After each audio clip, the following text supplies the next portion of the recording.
Hi, I'm Dave Katz with Therapist Consultants, and I have a tip for you.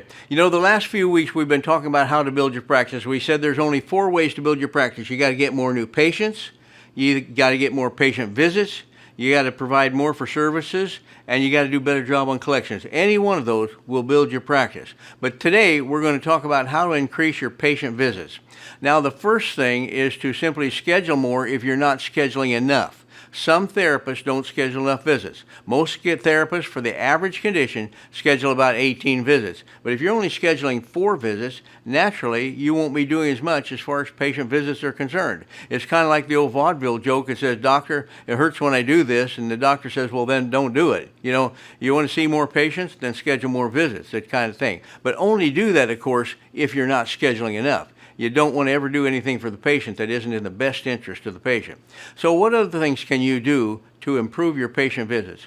Well, there are 2 major things you can do. One is you can give a written report on the second visit when the patient comes in. You say, "Gene, I sat down last night and I thought about your depression. I went over what we talked about during our first visit, and I put together a plan of care that I think it's going to help us a lot. Here's what I put down." You tell them what you saw as far as symptoms and diagnosis and things like that. You say, "Now, as far as your schedule, I think I'm going to see you about 3 times for get a good history on this. And then I'm going to do this and this and this. So that'll be a total of 18 visits." And you tell them how many visits you're going to see them. That's the plan of care. It's a written brochure. You can make your own or you can order them from us. The second thing that you need to do then is advance multiple schedule the patient. So on the second visit, they come in, you give them that written report, you do the counseling, and then at the end of the visit, you advance multiple schedule all those visits. So you say, "Gene, now I think we wrote down that we were going to see you 18 times.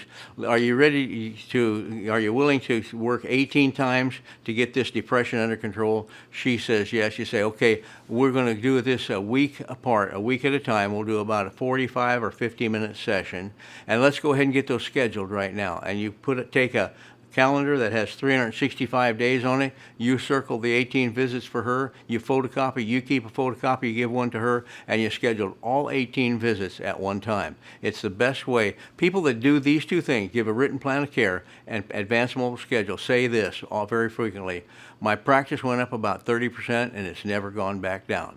So if you want to improve your patient visits, schedule enough first of all, give a written plan of care so they understand what's going on, they see the light at the end of the tunnel, and then advance multiple schedule them so you have your commitment right after you give them that plan of care. This is Dave Katz. Thanks for listening.